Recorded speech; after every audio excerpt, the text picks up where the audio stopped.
Fala, família do Agro, tudo bem com vocês? Vamos começar mais um episódio do Agro e Prosa Podcast. Aqui sempre tem entrevistas fantásticas com pessoas incríveis.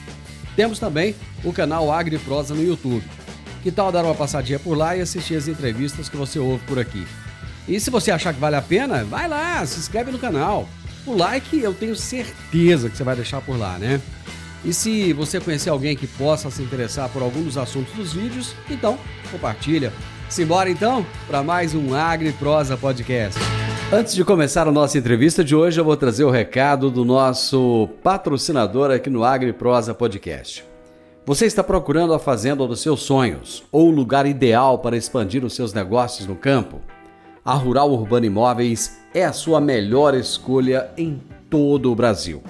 Com uma equipe de profissionais altamente qualificados e especializados, a Rural Urbano Imóveis oferece as melhores opções em compra, venda e arrendamento de fazendas. Aqui, cada cliente recebe suporte personalizado para encontrar a propriedade perfeita, com toda a segurança e eficiência que você merece. Não perca mais tempo. Contate hoje mesmo a Rural Urbano Imóveis pelo WhatsApp 64 992 48 27 94 e dê o primeiro passo em direção ao sucesso no agronegócio. Rural Urbano Imóveis, conectando você ao futuro do campo. A minha convidada de hoje é advogada, é especializada em direito do agronegócio. É a doutora Nayara Marcato Sanders, que fica lá em Brasília, no Distrito Federal, na capital do nosso Brasil. E nós vamos falar a respeito da importância da advocacia preventiva no agro. Nayara Marcato, tudo bem com você? Oi, Divino, tudo jóia, graças a Deus. Nayara, seja muito bem-vinda, é um prazer falar com você. Como é que está o nosso Distrito Federal? Obrigada, o prazer é meu. Olha, tá calor aqui, de vez em quando tem umas chuvas que causam uns alagamentos tenebrosos, mas a cidade... Conheço bem os alagamentos. Mas a cidade sempre muito bonita, muito bem cuidada, né? Eu sou apaixonada por Brasília, mas o clima, de vez em quando, ele dá uma pregada de peça na gente. Eu sei bem como é que funciona isso aí. Nayara, você é tão jovem, mas com um currículo tão extenso, conte um pouquinho para nós quem é a doutora Nayara Marcato. Obrigada pelo jovem, minha dermatologista vai ficar muito feliz de saber que você falou isso. Corrigindo meu dermatologista, o Dr. Gilvan Alves, devo agradecê-lo pelos elogios que eu ando recebendo. Dr. Gilvan, um abraço para você. Ele é maravilhoso, ele faz muito bem o trabalho dele, pois é. Então, eu sou a Nayara, eu tenho uma advocacia em Brasília, que é a Marcato Sanders Advocacia. Sou especialista em direito empresarial, com foco em direito trabalhista e do agronegócio. Então, no direito trabalhista eu atuo bastante, tanto no direito trabalhista que envolve a prática urbana e a prática rural. E hoje eu sou membro da Comissão de Direito de Agronegócio da OAB-DF e da OAB Goiás. Eu tenho clientes nos dois estados. Tenho cliente também no Piauí, no Mato Grosso, em São Paulo, e é necessário, né, ter também essa atuação na OAB aí de Goiás, porque traz uma proximidade maior com a minha maior carteira aí, no caso, que hoje está lá. E tenho me envolvido com alguns assuntos fora da porteira, além da minha advocacia com agronegócio, e acabou virando, assim, minha vida, o ar que eu respiro. Hoje eu sou uma das maiores defensoras do agro nesse país, apoiadoras e tudo mais. E como é que começou esse seu trabalho com o agronegócio? Como é que você teve o seu primeiro contato com o agro? O agro me escolheu, Divino, porque eu casei com um produtor rural. Olha que bacana, que legal. Sim. E aí uma coisa foi levando a outra. E aí você conheceu esse produtor rural, que se tornou seu esposo, né? E você foi vendo a atuação dele no agro, você viu que o direito e o agro tem tudo a ver uma coisa com a outra, foi mais ou menos isso? Tudo a ver. E percebi também pela especialização em direito empresarial e outros atendimentos que eu faço, que a fazenda ela é uma empresa. Então, tem muitas coisas que são interligadas, né? A gente faz essa separação porque precisa do mundo urbano, do mundo rural, mas tem muita coisa que funciona mais ou menos da mesma forma, vamos dizer assim, né? Tanto para quem está aqui no mundo corporativo em Brasília, quanto para quem está no campo.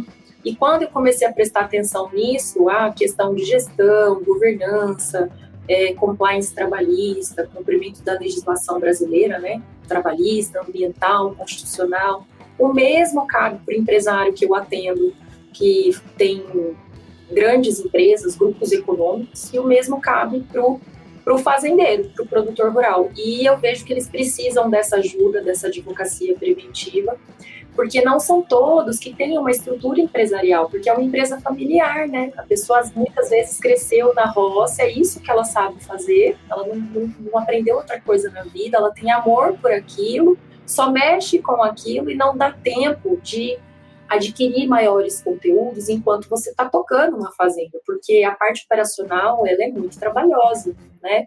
Então, essas pessoas aprendem muito sobre a terra, sobre o agro, sobre as coisas de Deus, né? E precisa de alguém para estar ajudando ali com outros tipos de áreas. O jurídico hoje, ele acaba atuando um pouquinho em todos os lugares da fazenda. Então, ajuda com a organização empresarial e acaba evitando um passivo trabalhista, né? Um passivo judicial, que não necessariamente vai ser só trabalhista, pode ser de outras questões de direito.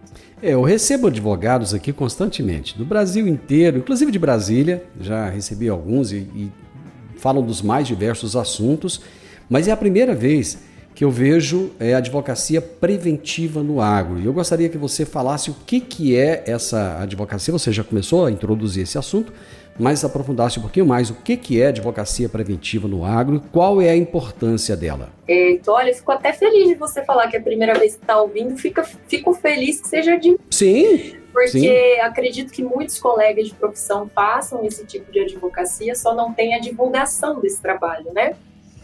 Olha, Divino, a advocacia preventiva, eu costumo dizer que é como se fosse um tratamento antes de uma doença, não necessariamente que essa doença vai vir a existir, mas é só para que quem é produtor, quem está ali no campo, entenda melhor o que eu estou falando, né? Então, é o famoso prevenir para remediar, né? Do jeito que eles, vamos supor, têm que cuidar da terra para prevenir pragas, a gente cuida também dessas questões de cumprimento legislativo para prevenir o passivo judicial. Passivo judicial seriam as ações na justiça, né? A pessoa não tem um dinheiro guardado para estar pagando aquela condenação caso venha a ocorrer. Então, a gente ajuda com essa situação para evitar que ela precise provisionar esse dinheiro, ou a gente auxilia para que, havendo aí, não tem como, vai ter a ação judicial, que ela provisione essa questão financeira e não seja pega de surpresa, né? Nayara, quais litígios jurídicos podem ser evitados com a advocacia preventiva? Olha, são muitos, sério, muitos. Aonde tem um produtor, você consegue inserir a assessoria jurídica preventiva.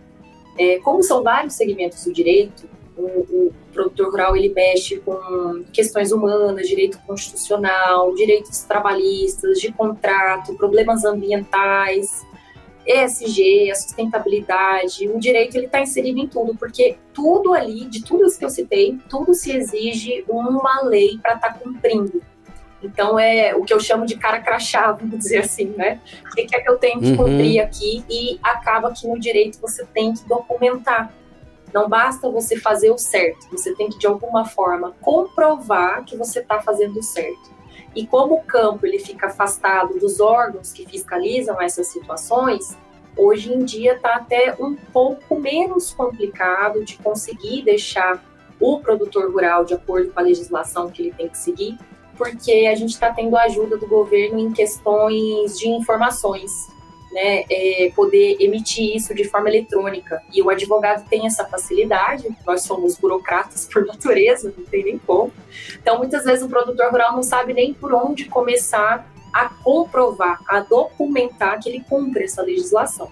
E o advogado faz isso para ele. Além de dizer, olha, saiu uma nova lei, uma atualização legislativa, mudou a forma de entrega de equipamentos de proteção para os seus empregados. Você vai ter que agir conforme a lei. E aí a gente vai, avisa e ajuda o produtor a colocar a teoria, a legislação, em prática, para evitar que ele receba multas, para evitar que aconteçam processos administrativos, processos judiciais, né? Então a gente acaba tendo uma boa atuação entre o produtor e os órgãos do governo.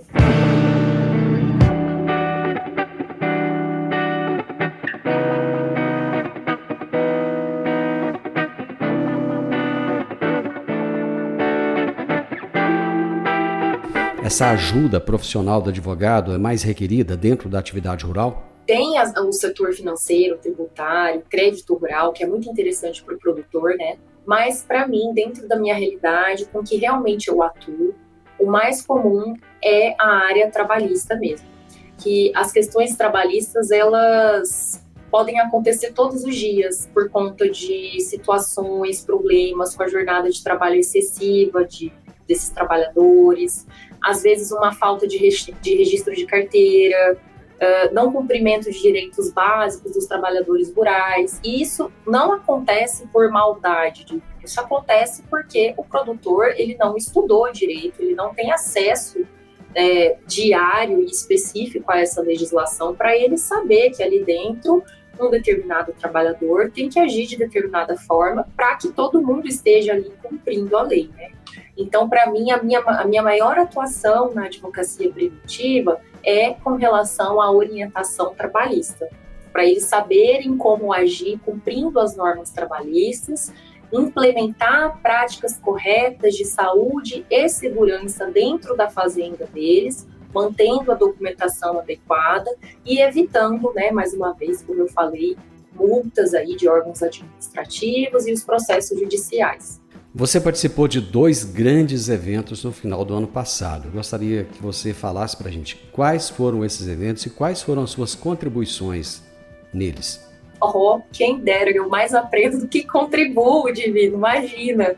Eu tive a oportunidade de participar do primeiro simpósio da UNDA, que é a União Nacional de Direito do Agronegócio, que foi em Goiânia, e do 5º Congresso de Direito de Agronegócio da ABRADA, que é a Associação Brasileira de Direito do Agronegócio, que fica a sede dela lá em Patos de Minas, e a gente se comunica de forma virtual. Sou apaixonada pela ABRADA, sou uma associada, gosto muito, me ajuda bastante, então foi uma honra estar nos 2 eventos. No da UNDA, eu acabei compondo uma mesa de mulheres. Então foi uma troca, um bate-papo mais informal, em que a gente acabou falando um pouquinho da história de cada uma. E foi muito interessante para mim, porque eu saí dali com uma visão da importância da mulher, tanto dentro quanto fora da porteira. Eu compus uma mesa junto com produtoras rurais. Algumas dessas produtoras também são advogadas, mas a única advogada no agro da mesa era eu. Então foi legal compartilhar, viver essa experiência, ouvir as dores delas. Então foi interessante para ver como está a atuação da mulher hoje no agronegócio. E no congresso da ABRADA, eu quis levar para um caminho um pouquinho diferente, Divino, porque às vezes eu acho que essa questão toda hora de legislação, lei, fica um pouco maçante se a gente não souber conversar, né? E aí pro da ABRADA, o que eu pensei? Já vai ser um dia inteiro de congresso. Não me lembro agora se 18, 20 palestras. Então, poxa, tanta gente assistindo de tanto lugar do mundo, que foi transmitido ao vivo pelo YouTube, do mundo, ó, do Brasil. E aí, mas hoje, às vezes, a pessoa está lá do outro lado do mundo e está assistindo, sim. E aí eu resolvi, pela fase que a gente está vivendo mesmo, das questões políticas, econômicas e tudo mais, fazer um estudo do que eu já via trabalhando, que é o impacto positivo do produtor rural na comunidade em que ele está inserido.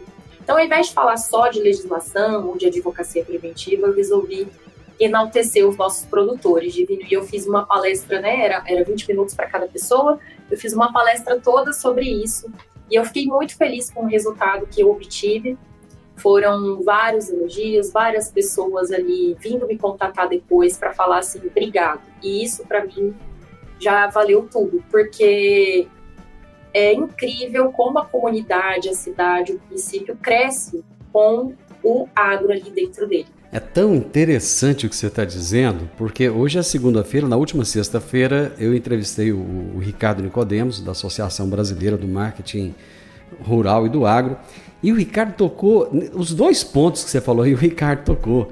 Um deles foi a questão da mulher, né? E o Ricardo até falou, Divino, hoje fala-se muito do papel da mulher no agro, mas há 50 anos atrás a mulher já estava lá atuando, às vezes indiretamente, mas já estava atuando, né? E um outro ponto foi a questão da valorização do produtor rural, né, que ele tocou. Então, assim, é uma convergência de ideias muito interessante. E eu gostaria de começar por esse primeiro ponto aí. Quais foram os principais pontos que você destacou da importância da mulher, tanto dentro quanto fora da porteira, ajudando e contribuindo para o crescimento do agronegócio? Olha, Divino, pegando o gancho do Ricardo, essa questão dela já estar presente há 50 anos atrás, tem uma história que me marcou muito de uma produtora que eu conheci, que ela não se sentia produtora, ela não se sentia inserida nesse papel de empresária, de gestora, mas quando ela conta a história dela, tem tudo a ver. Que ela não estava ali de forma secundária ao lado do marido produtor rural, ela estava lado a lado com ele. Então, eles começaram plantando uma propriedade muito pequena propriedade rural, e alguém precisava alimentar esse pessoal, né? Quem que cozinhava? Ela. E a fazenda foi crescendo, os funcionários foram aumentando, de repente, quando ela se deu conta, passados os tempos, os anos, ela continuava cozinhando Divino, e passou de ser para 5, 10 pessoas para 50, 100, 150. E ela nunca saiu dessa cozinha. Então, você imagina a gestão, a cabeça dessa mulher ali, né? Então, vamos ser sinceros, de barriga vazia, a gente trabalha de mau humor. Não tem como. Meu Deus, ainda mais na roça. Ainda mais na roça. Então, eu achei muito linda, muito simples, mas muito linda essa história e o tamanho da importância dela. Então, essa história dela eu gosto de trazer como exemplo, porque eu acho simples e bonita e de uma importância que eu não consigo mensurar. Né? Muito importante o papel dela. Então, além disso, a gente tem visto, é muito fácil eu com essa advocacia preventiva, convivendo com o pessoal nas fazendas, verificar, assim, como é que eu posso dizer, que dá para perceber, que existe um procedimento familiar que ele é muito parecido de uma fazenda para outra, que geralmente o homem, ele é mais prático, a visão dele é mais reta, é mais certeira no resultado. Né? Vamos colher tanto, vamos vender tanto, vamos plantar tanto, quero saber da safra, da safrinha, do plantio. E a mulher, ela olha mais ao redor, ao mesmo tempo que ela tem esse conhecimento agrário junto com o marido, ela olha mais ao redor, como estão os meus funcionários, né? Como está a alimentação, ela dá a entender, pelo que eu convivo, que elas são mais administrativas, mais humanitárias, e tem uma visão sistêmica da situação.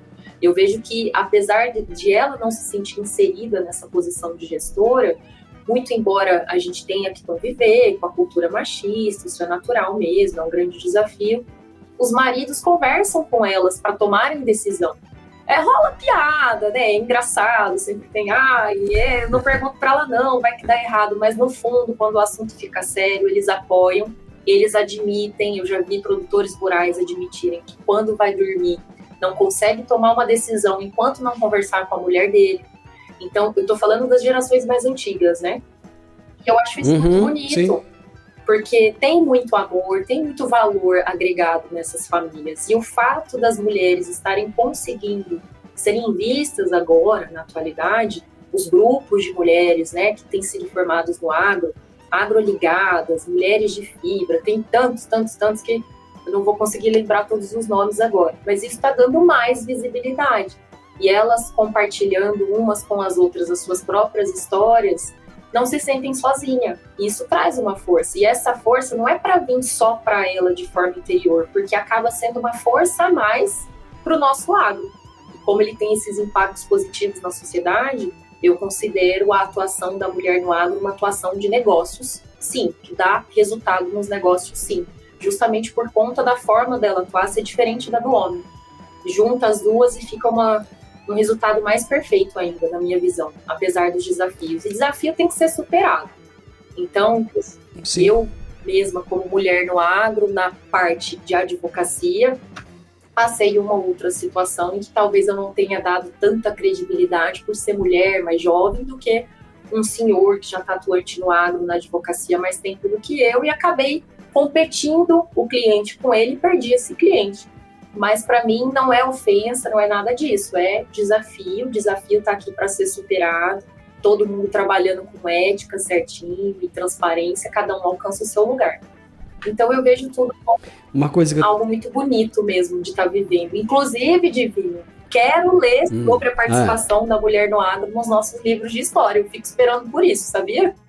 Pois é, e eu te falo uma coisa, a mulher, ela tem participado cada dia mais. Eu tive a oportunidade de entrevistar algumas mulheres aqui com histórias fantásticas, mulheres que às vezes estavam na retaguarda e que, por um motivo ou outro, o marido de repente não estava mais ao lado dela, ou porque faleceu. Inclusive, entrevistei uma que o marido faleceu em um acidente e ela ficou na cadeira de rodas. E ela assumiu a propriedade rural sem o mínimo conhecimento e hoje é uma grande produtora, respeitadíssima no Brasil. Outra que eu entrevistei, que o marido faleceu, assassinado na propriedade rural, e ela teve que assumir ainda a criação dos filhos, e hoje tem os filhos criados, a propriedade cresceu absurdamente em produtividade. Então, isso que você está falando, Nayara, isso que você está falando é real, é verdadeiro, né? E uma coisa que eu tenho observado é que a mulher tem assumido cada vez mais a administração financeira dos negócios. Você já observou isso também? Observei, tá? Elas estão conseguindo mostrar competência, liderança, elas estão indo atrás de conhecimento. Eu acho que a gente está passando por uma fase de quebra de estereótipos no agro, viu, Divino? Com certeza absoluta. E ainda tem as jovens, né? As jovens, as filhas que estão entrando, né? Que a gente não pode esquecer dessa moçada nova aí que está vindo com gás, com uma energia diferenciada, né? Vem mesmo, e vem já mais familiarizado com a tecnologia, o que ajuda pra caramba, enfim, é muito legal de estar assistindo isso ao vivo, né? Pra mim é ao vivo, é o meu trabalho, é o dia a dia. Eu fico feliz de fazer parte de verdade, porque eu amo o Brasil. E eu ver esse desenvolvimento aqui dentro do meu país, Divino, eu fico extasiada. Então, o que eu puder fazer para sempre estar ajudando o agro, os empresários, né? Essa parte aí que movimenta o Brasil, vamos colocar assim. Eu vou fazer. É muito legal. Uhum.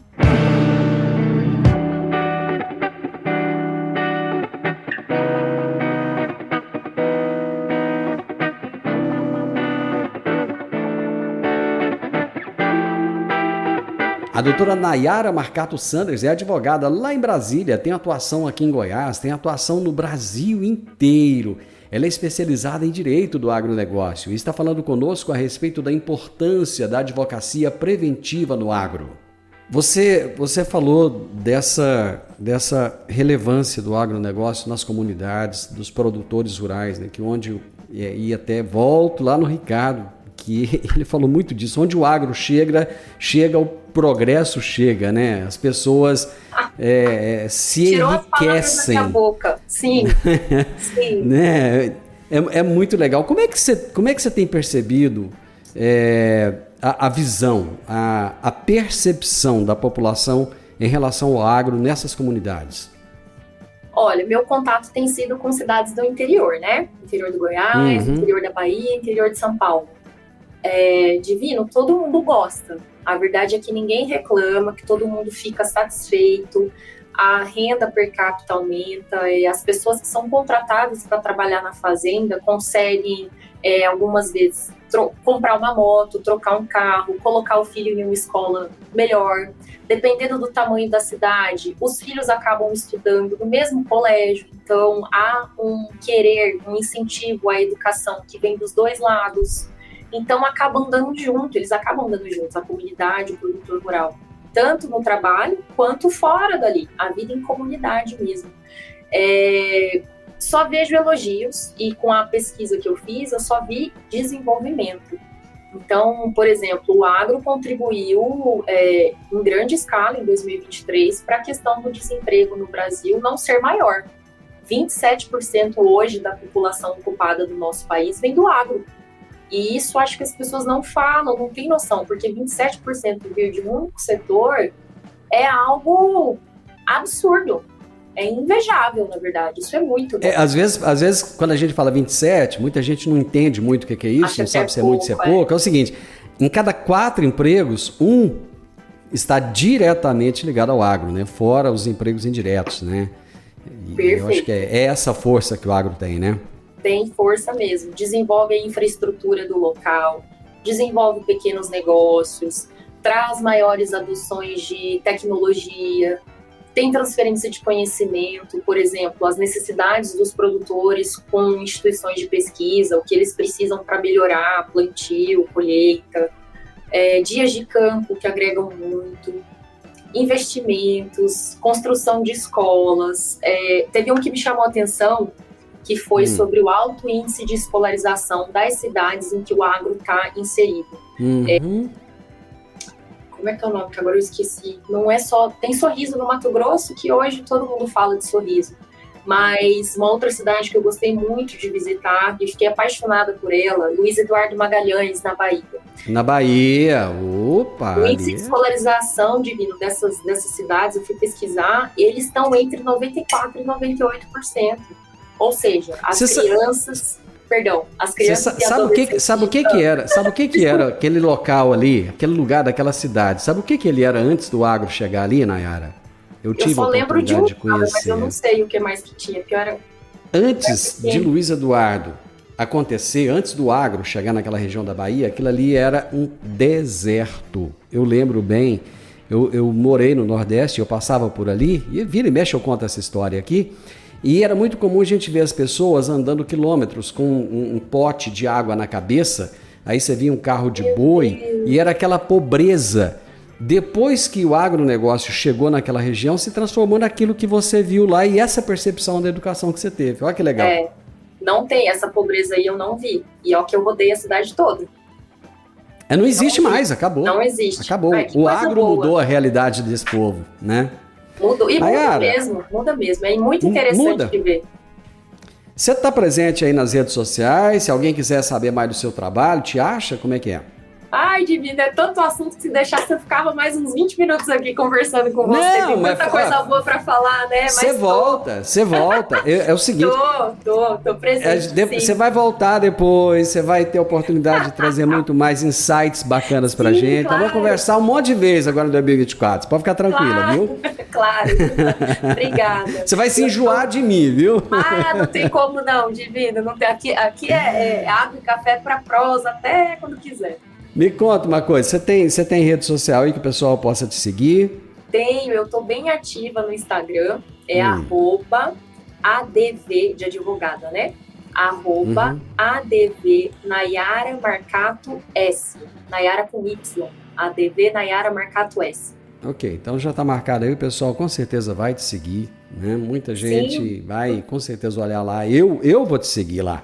Tá? Muito obrigado. Agradeço demais, é uma honra. Muito obrigado, foi um prazer conversar com você. Volte mais vezes aqui e parabéns por esse trabalho em favor do agronegócio, em favor da mulher, que eu acho que a mulher merece todo o respeito do mundo e você tem levado isso, né, nesses eventos, nessas palestras, né, nessas falas suas, e volte quantas vezes quiser. Muitíssimo obrigado. Obrigada, muito obrigada. Qualquer hora vamos tomar um café em Brasília. Lugar bom de tomar café é Brasília, viu? Abraço pra você. Até mais. Tchau, tchau. O podcast Agro e Prosa tem o objetivo de falar do agronegócio de forma fácil, simples e descomplicada. Diariamente conversamos com os maiores atores do agro e abordamos os mais diversos assuntos de interesse de produtores rurais, técnicos, pesquisadores, profissionais da área e simpatizantes do agronegócio. Se você gosta do nosso podcast, então você pode nos ajudar. É muito simples. Basta seguir-nos nas principais plataformas de streaming e também no YouTube. Se você deixar um gostei, compartilhar os episódios e deixar um comentário, já vai nos ajudar muito a dar relevância tanto ao podcast quanto ao canal. E o mais importante de tudo, nos siga para receber notificações de novos vídeos e episódios. Um grande abraço para você e até a nossa próxima prosa.